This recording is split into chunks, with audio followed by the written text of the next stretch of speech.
In this video, I will introduce a new technique to change child behavior. The technique is referred to as developing positive opposites. The technique turns out to be an effective way to get rid of behaviors you do not want. Does your child engage in any behaviors you would like to get rid of? So, for example, maybe she does not take no for an answer without a massive tantrum. Or maybe your son teases or argues too much with a sibling or peer. Or maybe he acts out at a supermarket and really embarrasses you. Developing positive opposites is an effective way to get rid of these and many other behaviors. For all these videos in this series, if you are able to get the behaviors you want without special techniques or tools we are describing, that is fine, wonderful. We are discussing techniques to help you and give you options that have been well studied in research for those times in which the usual parenting practices may not be working. And this particular tool today will be of interest, but a little spoiler or a warning. You may be very skeptical about this technique because it is counterintuitive. You'll be skeptical because in getting a child to stop doing something, our first natural inclination is to punish it. Yet this technique is an effective alternative to punishment. The technique has a lot of research behind it, so we know about its effects. I've actually used it many times, a few thousand actually, with children over the years. Something really interesting about us as humans is related to the technique we are discussing. Our brains naturally focus on things we do not like in another person. The reason is that our brains are hardwired to pick out things in the environment that are negative, bothersome, or annoying. This is called a negativity bias and is considered to be adaptive in evolution. We naturally turn to things that might be bothersome or harmful, something in the environment that might be dangerous or at least deserves our attention.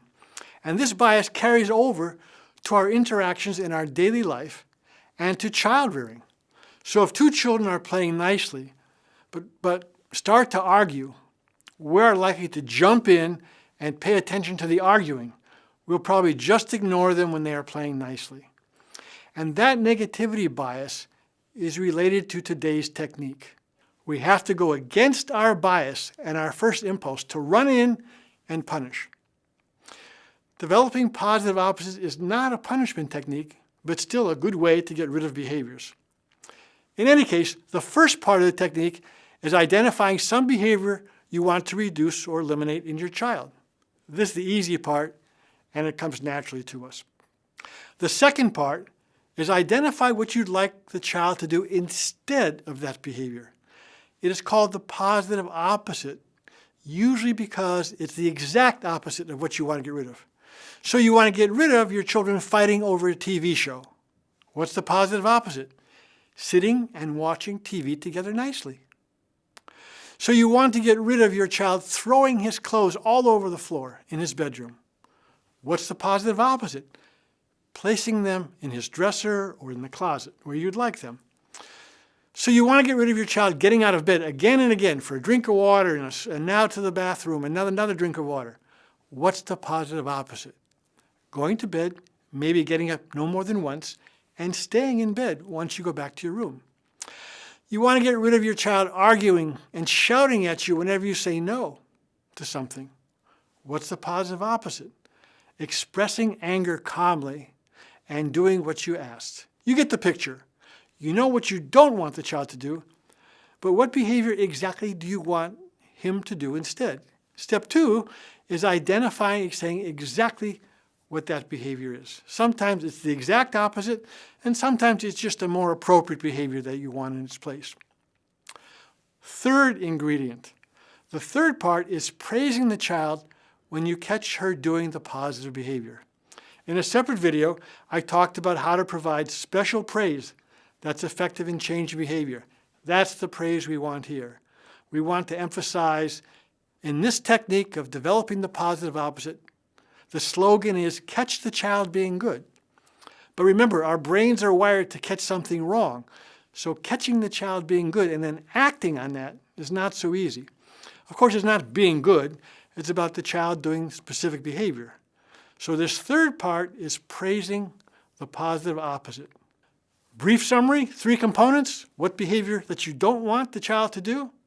Second component, what's the opposite behavior you want there instead? Third component, praise the positive opposite whenever you see it. Now, developing the positive opposite puts the emphasis on replacing or building the behavior, and that will lead to a decrease in the behavior you want. Now, as you do this, you may still have to punish behavior once in a while, and we'll come back to that in a moment. But here are some common examples about how to use positive opposites. So your children are not always fighting with each other. Try to go to them and say, "You two are playing so nicely. It's wonderful to see you get along so well." And then maybe touch or hug them.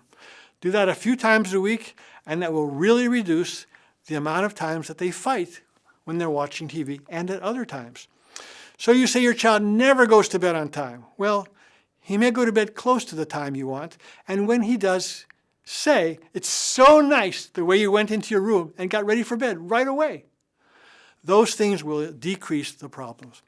There's some questions that this procedure may raise in your mind.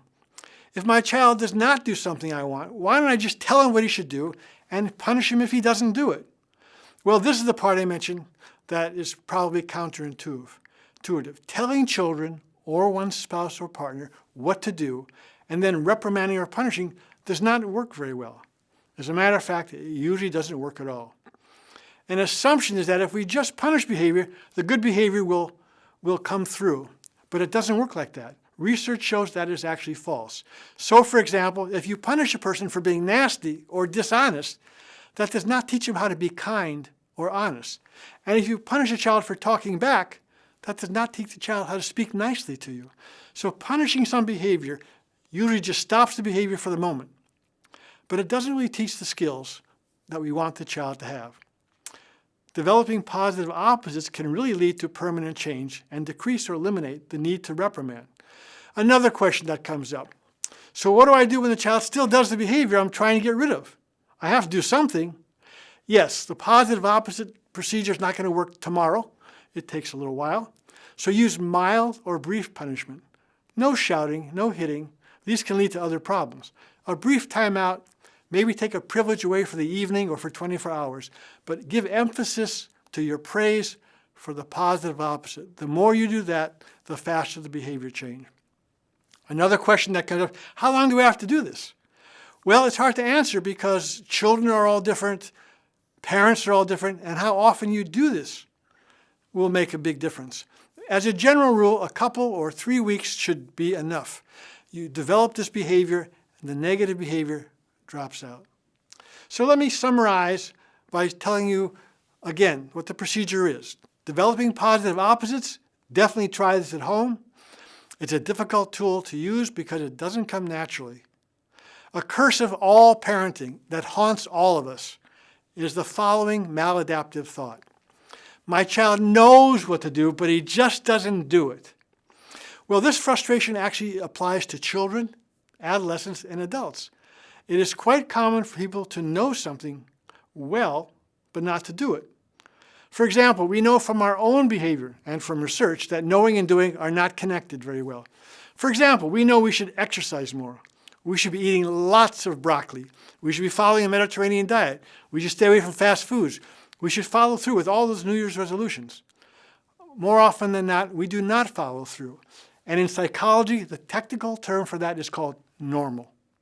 So telling ourselves or telling someone else does not develop habits or consistent behavior.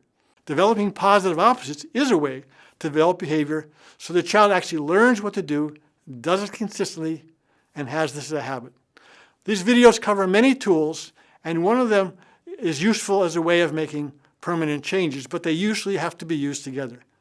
Developing positive opposites is one really good tool, and it will reduce your frustration. You can now develop a behavior without reprimanding and screaming at the child.